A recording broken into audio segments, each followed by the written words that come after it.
میری 2 سال کی بچی ہے.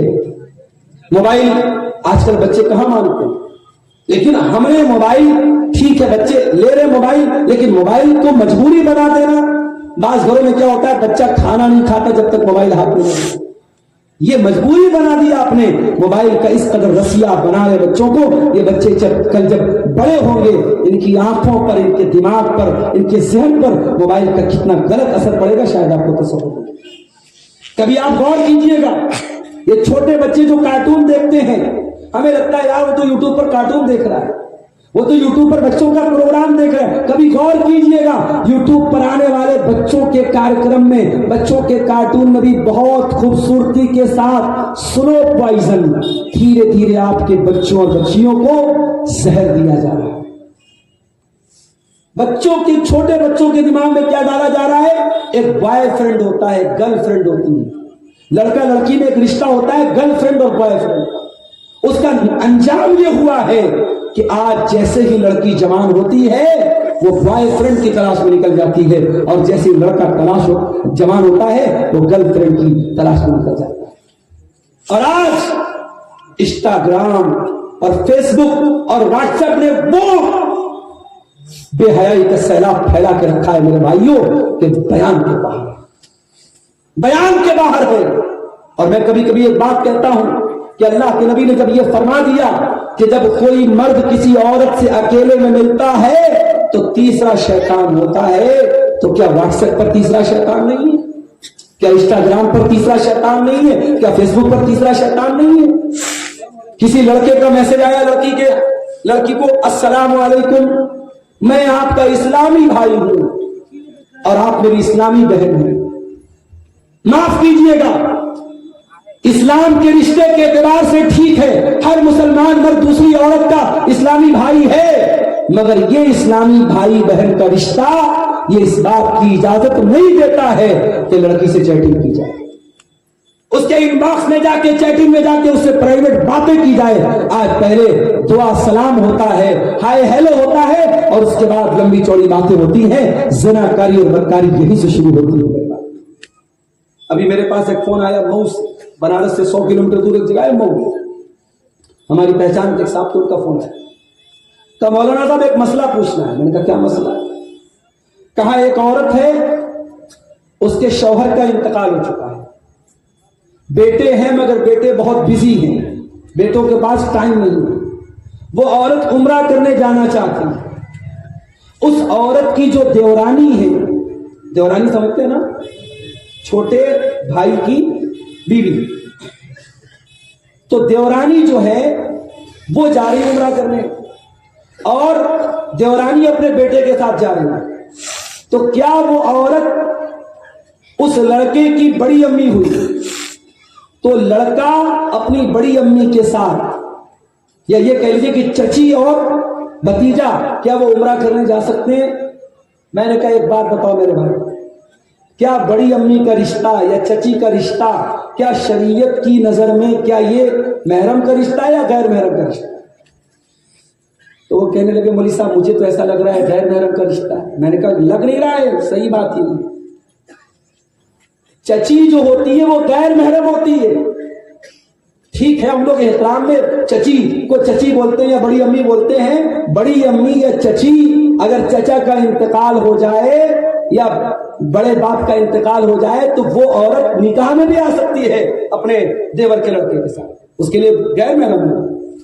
تو جس مرد کے ساتھ نکاح ہو سکتا ہے وہ غیر محرم ہے. میں نے کہا وہ اس کے ساتھ عمرہ کرنا نہیں جا سکتا. تو کہنے لگے ولی صاحب یہ مسئلہ ہم نے اپنے علاقے کے بہت بڑے عالم شیخ اسد اعظمی حفظہ اللہ سے پوچھا تھا, جو ہمارے بھی استاد لگتے ہیں. تو میں نے کہا جب آپ نے اتنے بڑے عالم سے یہ مسئلہ پوچھا تو پھر آپ نے مجھ سے کیوں پوچھا؟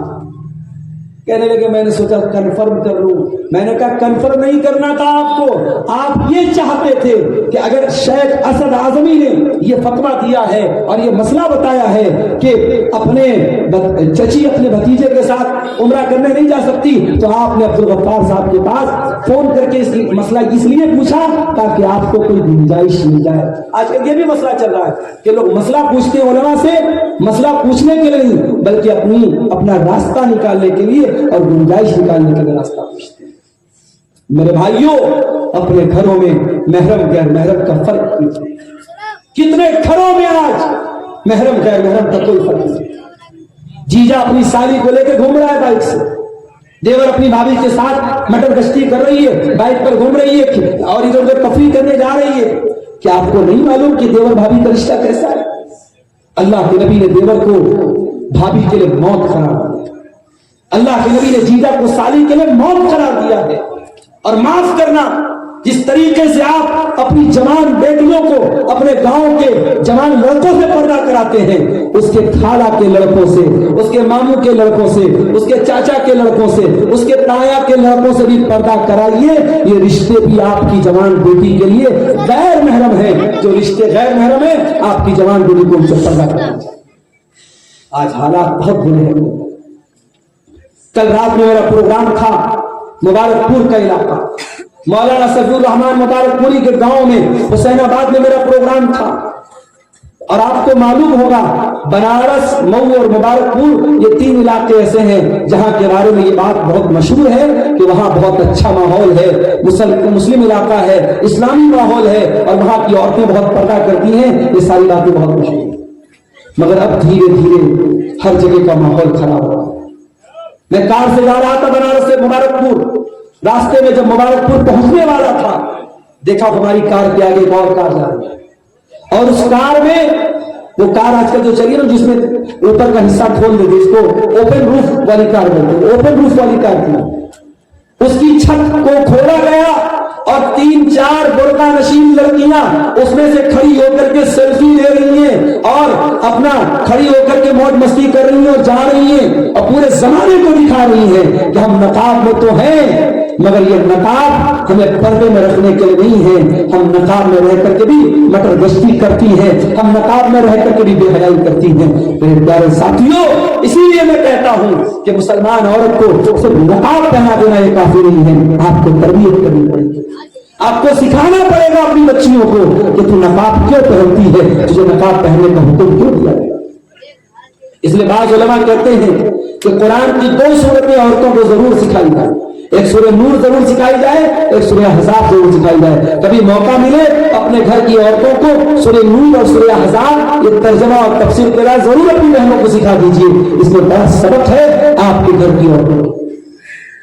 یا ایھا النبی قل لازواجک وبناتک, اے نبی اپنی بیویوں سے کہہ دیجیے, اپنی بیٹیوں سے کہہ دیجیے, وَنِسَاءِ الْمُؤْمِنِينَ اور تمام مومنہ عورتوں سے کہہ دیجیے, يُدْنِينَ عَلَيْهِنَّ مِنْ جَلَابِيبِهِنَّ, جب وہ اپنے گھر سے نکلے تو چادر ڈال کے نکلے, نقاب پہن کر کے نکلے, برقع پہن کر کے نکلے.